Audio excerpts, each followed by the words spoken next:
And, talk a lot about endurance culture, which is a term that a mental resilience company, Tough Cookie, have first coined. I was working with them previously.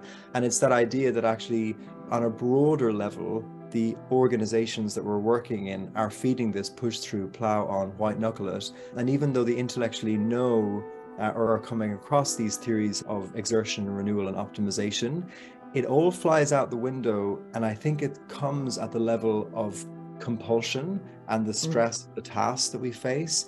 And when all of that's happening, in the kind of the psychology vernacular, our adaptive child comes online and our instinctive responses just to kind of react and push through come on, rather than the functional adult who is more sober and is able to stick to the plan and stick to the process. So I'm super curious, even with a kind of a cursory familiarity with kind of the kind of content that is explored in Zero to Dangerous, what you've talked about here, also your coaching, how do you stop people from drifting into that scenario that I've just described? And also, do you see that, or actually? Oh, yeah.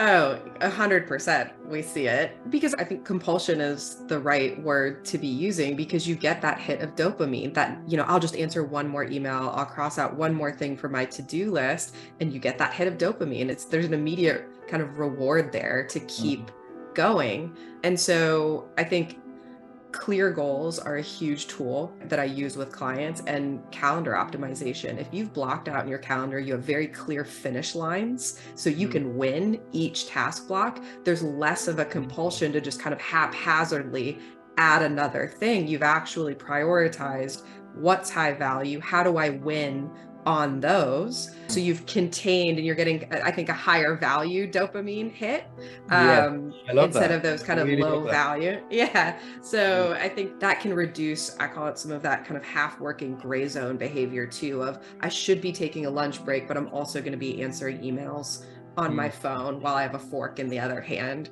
kind of behavior, right? So I think that can help curb some of that. I also think that some serious work on redefining what productivity actually is, right? Is it busyness or is it progress? And I think differentiating the two so that it starts to curb that go, go, go. Recovery is part of being a peak performer. Refueling is actually extremely high value if I want to be productive. So I think there's some work and the mindset around productivity to do for this to be sustainable as well.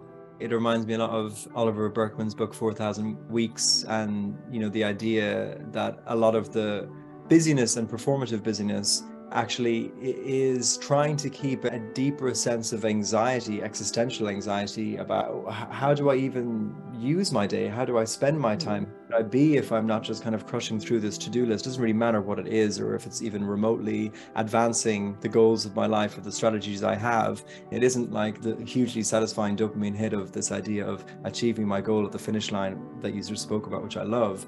But there is something where our broader environments, the lack of a tribal context in which we're working, which obviously can distract us, also means that we often don't have good alternatives to work. And so we end up kind of grazing in the gray zone, basically.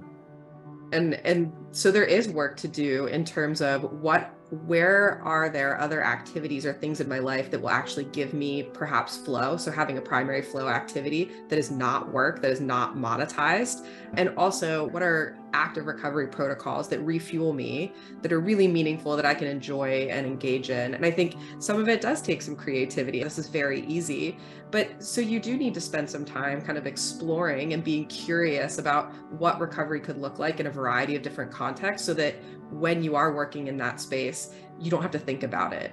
It needs to be something that you can roll right into and execute on, or you end up, I might as well just answer a few more emails, right? You have to reduce the friction there. So it does require some kind of pre-planning and some exploration.